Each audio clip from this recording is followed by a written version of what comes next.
बार दोनों हाथ उठाइयो जो माता रानी के भक्त हैं और ताली बजा करके बोले चाहे माने चाहे माने,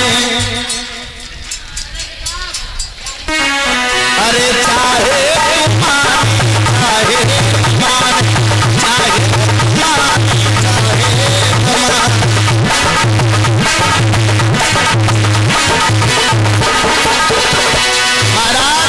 जैसे ही देवी की उपासना की, अरे भैया काली माँ मंदिर में प्रकट हो गई। बोलिए कालिका मैया की।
जी ने उस डाकुओं की ढेरी करवाई है माता रानी के द्वारा।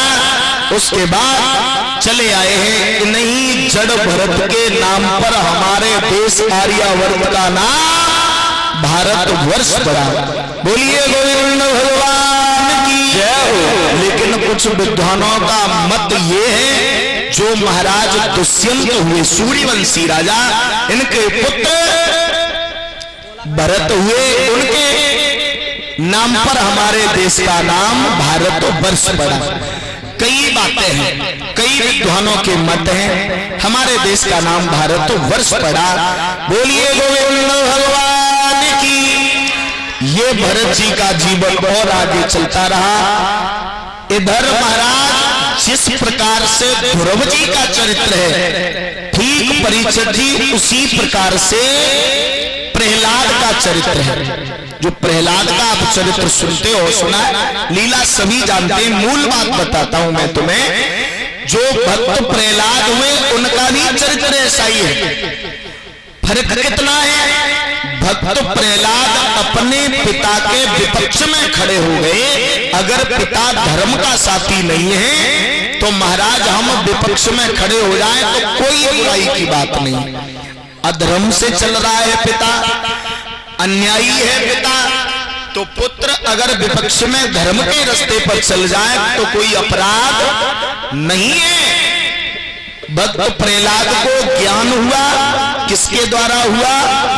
एक प्रजापति महिला के द्वारा, कुमारी मैया के द्वारा। समझ रहे हो? विद्या बनता बन लता जेन तजे कुल जा, जो जाके निकट में ये बाई से लिपटा। विद्या जो पढ़ेगा चाहे किसी भी वर्ग का हो, आएगी जरूर। बनता स्त्री अधिक समय जिसके पास रहेगी वो उसकी हो जाएगी।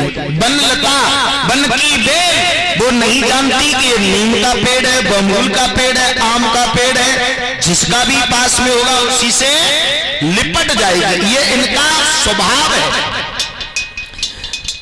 एक प्रजापति मैया के द्वारा ज्ञान हुआ, पिता से लड़ गए। जब तक व्यक्ति को ज्ञान ना हो, अज्ञानता में कुछ भी कर ले वो धर्म है। अज्ञान बस महाराज, अगर आप परीक्षित जी कोई कार्य कर रहे हो तो उसमें कोई अपराध नहीं है। ऐसे अपराध को छुड़ाने के लिए दान पुण्य इत्यादि क्रिया है। हम जानबूझ करके जो अपराध करते हैं ये गलत है। इसे काटने वाला कोई छेनी हथौड़ा नहीं है। बहुत दंडित किया गया, कुआं में धकेला, समुद्र में पटका, लेकिन भगवान सहाय हो गए। जाकू राखे साइया मारी सके ना कोई, बालन बाको करी सके चाहिए जग बेरी हो। स्वयं के पिता ने इतना पीड़ित किया लेकिन प्रहलाद को कुछ नहीं हुआ। बुआ जी आई प्रहलाद की बुआ, जिनका नाम सिंह का था। महाराज अगर कोई अपराध कर रहा है और अपराधी के साथ में अगर आप सहयोग कर रहे हो तो कुछ भोग तुम्हें भी भोगना पड़ेगा। तो बुआ जी आई सिंह का, प्रहलाद को समझाया, नहीं समझ में आया तो हुआ क्या, जलना पड़ा, मरना पड़ा। नाम सिंह का, डुंडला दो नाम है, कोई कुछ कह देता है कोई कुछ। बदले में मिला क्या, मौत। और मौत भी और नाम भी बदल गया। नाम हो गया क्या, होलिका। और 23 हम क्या कहना, बोलो होलिका मैया की। सही कह देता हूं, होलिका मैया की।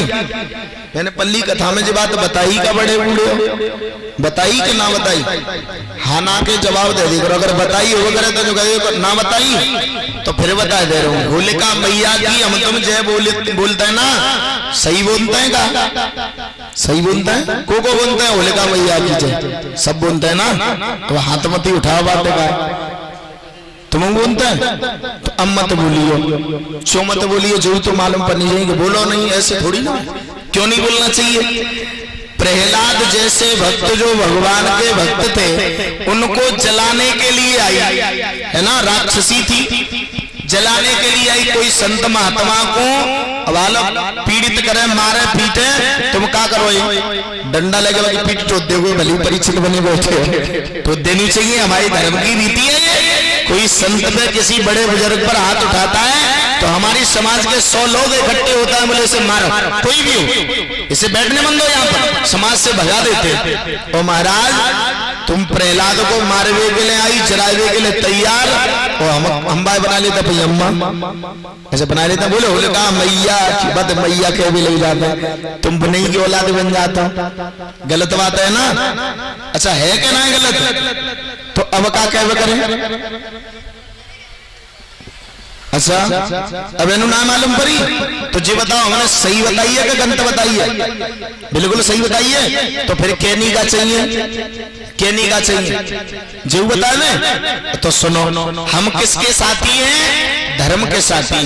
हम प्रहलाद के साथी हैं, और प्रहलाद के साथी हो तो बोलो प्रहलाद भैया की, या प्रहलाद छैया की, या प्रहलाद बाबा की। अम्मा होलिका को मत बनाओ।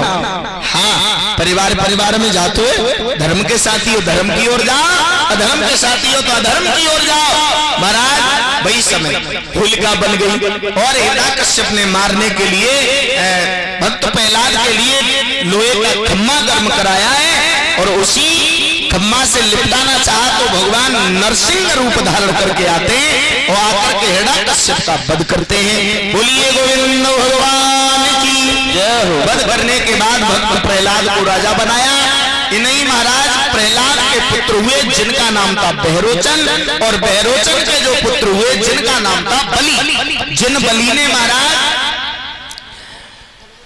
समुद्र मंथन किया, जिस समुद्र मंथन में मंदराचल पर्वत को मंगाया गया, शेषनाग की बेणी को बनाया गया, और महाराज कश्यप भगवान बन करके उनके ऊपर समुद्र का मंथन किया गया, जिससे 14 रत्न निकले, श्रीमणि रंभा बारुणी अमीय चक्र गजराज धन धन धनवंतर धन धैर्यतर विश्व चंद्र और बाज। महाराज एक अमृत का कलश निकला, उस कलश को लेकर के देवता लोग भाग पड़े, जिसके पीछे देवासुर संग्राम हुआ। देवासुर संग्राम जिसमें देवता और दैत्यों के बीच में युद्ध हुआ, राजा बलि के अंदर और देवताओं के बीच में युद्ध हुआ, जिसमें जाकर के महाराज अमृत के कलश को लेकर के देवताओं ने 4 जगह रखा, नासिक में, उज्जैन में, इलाहाबाद में और हरिद्वार में। और जहां जहां ये रखा वहां अमृत की बूंद गिर गई। वहीं पर आज कुंभ के मेले लगाए जाते हैं, ये संत लोग जाते हैं, ज्यादा से ज्यादा संख्या में लोग भी जाते हैं, बहुत जाते हैं। तो वही तो कहते हैं 12 वर्ष को मेला थोड़ी ना है कुंभ को, जो 12 वर्ष बाद लगे, चूंकि 4-4 साल के बीच में लगता है ना, इसलिए महाराज कुंभ का मेला लगाया जाने लगा। और इन्हीं महाराज बलि ने 100 अश्व, फिर मन में सोचा कि आकर इनसे जीते तो जीते कैसे। भगवान विष्णु के द्वारा अमृत का बांटा जाया गया, जिसमें पहले देवताओं को पिला दिया। एक राहु नाम के दैत्य ने उस अमृत को पी लिया, सूर्य और चंद्रमा के बीच में बैठ करके, और जब पिया तो सूर्य चंद्रमा ने कह दिया। तो महाराज भगवान ने विश्व मोहिनी रूप धारण करके बांटा था, और सुदर्शन चक्र धारण करके उस राहु की गर्दन को काट दिया। सिर अलग हो गया, धड़ अलग हो गया, मौत तो नहीं हो सकती है। जिसने अमृत पी लिया हो तो वो तो अमर हो गया, जिसने अमृत पी लिया हो वो अमर हो गया। तो उसमें से 2 बन गए, राहु सर हो गया और धड़ केतु हो गया, दोनों हो गए। जब भी सूर्य ग्रहण चंद्र ग्रहण पड़ता है तो इन्हीं राहु और केतु का प्रकोप होता है। बोलिए गोविंद भगवान की। फिर महाराज बलि ने यज्ञ करना प्रारंभ कर दिया। यज्ञ करके महाराज इसने 100 अश्वमेध यज्ञ करने के लिए जा रहे हैं, 99 यज्ञ निर्विघ्न पूर्ण किए। और जब 100वां यज्ञ है तो वही समय महाराज इंद्र वहां से चले और भगवान क्षीर सिंधु के पास में जाकर के कहा, प्रभु बलि यज्ञ करने के लिए जा रहा है। बोले तुम्हें कौन सी परेशानी, यज्ञ कर रहा है, बलि कर रहा है, भागवत रामहंस जी बैठा रहे हैं, भगत सिंह जी बैठा रहे हैं, ये बड़े भाई इनको नाम कहा है सुरेश जी, इनने तो भागवत करवाई है, बुआ पैसा खर्च कर रही है। तुम्हारी नानी का गुले मर रही है, सुनवेलू नानी मर रही है, कहा नाक कट रही है, कहा बताओ। अरे भैया भागवत कोई बैठा रहो है, कोई पढ़ रहो है, कोई कह रहो है, कोई सुन रहो है, तुम बीच बीच में वैसी बदबू छोड़ रहे हो, तुम्हें कहा मिल रहा है। अरे आराम से सुनो। अच्छा सही बात है, गलत है। तब तो इंद्र ने जब ये कहा, सोई महाराज भगवान बोले क्यों, तुम्हें क्या परेशानी है। सोई इंद्र बोले महाराज परेशानी तो होती है, परेशानी तो होती है। बोले क्यों होती है। बोले सुनो,